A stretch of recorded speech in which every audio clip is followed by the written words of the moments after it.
Springtrap. Springtrap isn't just a haunted animatronic, he's basically proof OSHA rules exist for a reason.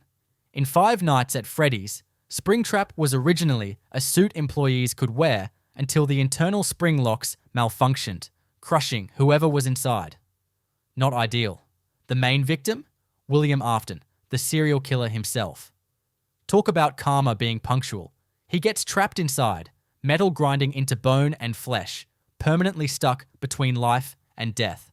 It's basically a work uniform that decided it had enough of him. Now he roams around as a decomposing rabbit animatronic, still somewhat alive, and very unhappy about it. Even worse, he's haunted by his own victims. Kids who won't stop reminding him, hey, remember when you killed us? Not cool, dude. He's like a cautionary tale for bad bosses everywhere. This isn't just a workplace accident. It's poetic justice, wrapped in rusty metal, and served extra crispy. Afton doesn't get peace, death, or revenge, just eternal shifts as an undead robot mascot, stuck in a nightmarish company picnic. Lesson learned. If your day job involves murder, maybe avoid the creepy rabbit suits, or at least read the manual. Human Centipede. Human Centipede is what happens when a surgeon watches too many documentaries about insects and forgets how ethics work. A mad doctor stitches 3 tourists together, mouth to anus, turning them into the worst group project in medical history. It's not just painful, it's humiliating on a cosmic scale. No privacy, no conversation, just a never-ending digestive nightmare. Imagine trying to explain that to your therapist later. Yikes. Poor Lindsay, stuck right in the middle, definitely got the shortest straw in cinematic horror history. Even after her fellow segments die, she's still trapped, forced into a twisted game of human dominoes nobody signed up for. It's the kind of fate that makes you wonder if the word yikes was invented for this movie. It's less a fate than a permanent reminder that some movies shouldn't have sequels, or exist at all. The silver lining? Absolutely none. Sometimes horror doesn't need ghosts, demons, or slashers. Just a doctor with too much time and not enough supervision. Cortiseps. From The Last of Us, Cortiseps isn't your typical zombie scenario. It's more like being slowly replaced by a very aggressive salad. Fungus spores infect you, and before long, you're more mushroom than human. The spores don't just take over your body, they throw out the instruction manual and rewrite it in fungal hieroglyphics. The infected slowly lose control of their bodies, turning into monsters driven purely by the fungus. Imagine turning into the world's angriest houseplant. You're technically alive, but your personality is now mostly bite strangers.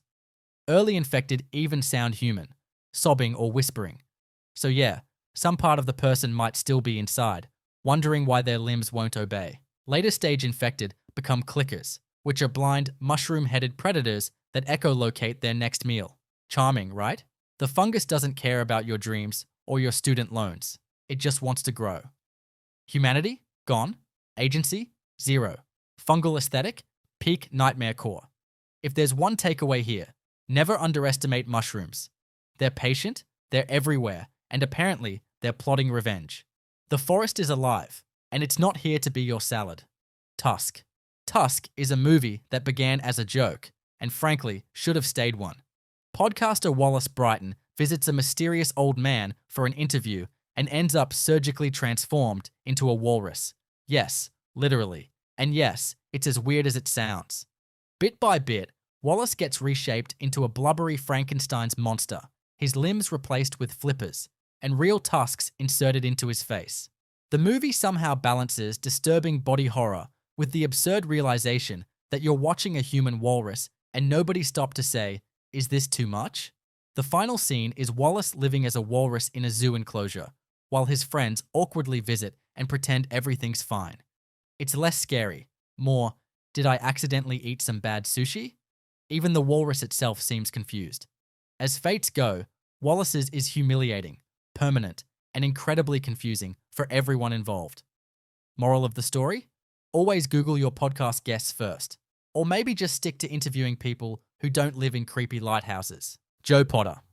In Black Mirror's White Christmas, Digital Joe Potter is sentenced to millions of years stuck in a festive cabin, endlessly looping, I wish it could be Christmas every day.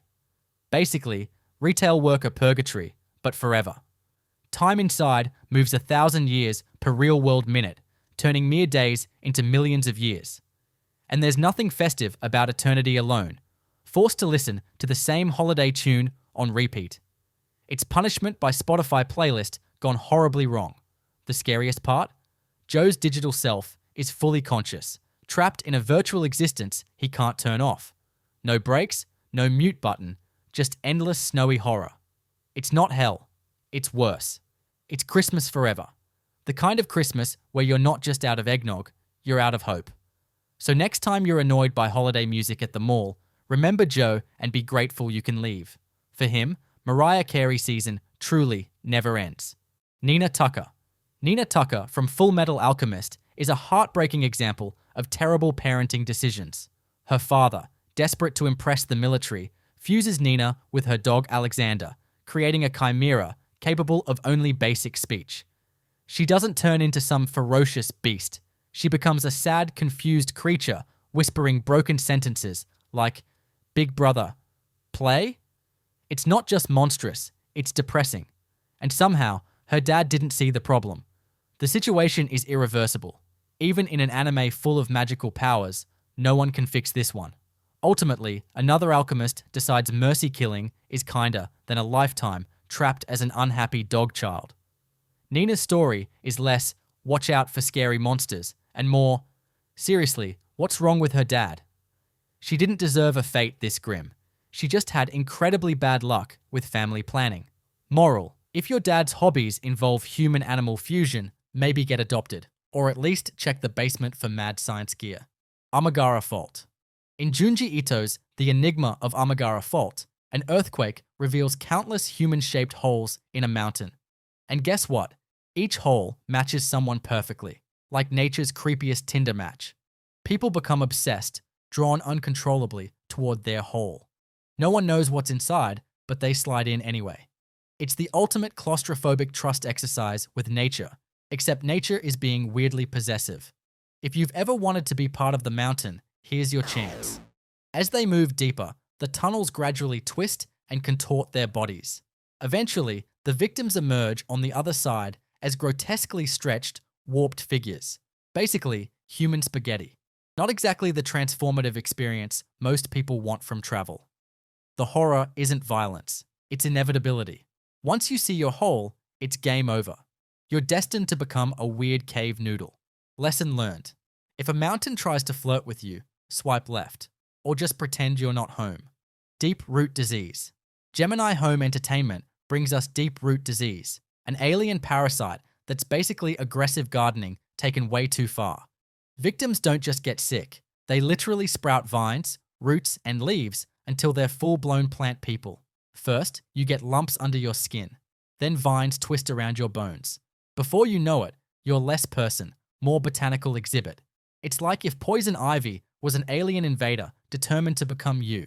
By the end, you become something called nature's mockery, a leafy, moss-covered monster that's technically alive, but definitely not human anymore. On the plus side, you're extremely eco-friendly now. Deep root disease isn't just scary, it's weirdly insulting. You didn't just lose your humanity, you got replaced by a salad with ambitions. If there's one takeaway, it's this. Avoid suspicious gardening tips from strangers, especially ones from outer space. And if your skin starts sprouting leaves, maybe skip the fertilizer. Congratulations, you survived another trip through humanity's worst ideas. If you're into that kind of emotional damage, feel free to subscribe. We're just getting started. See you next time, if nothing finds you first.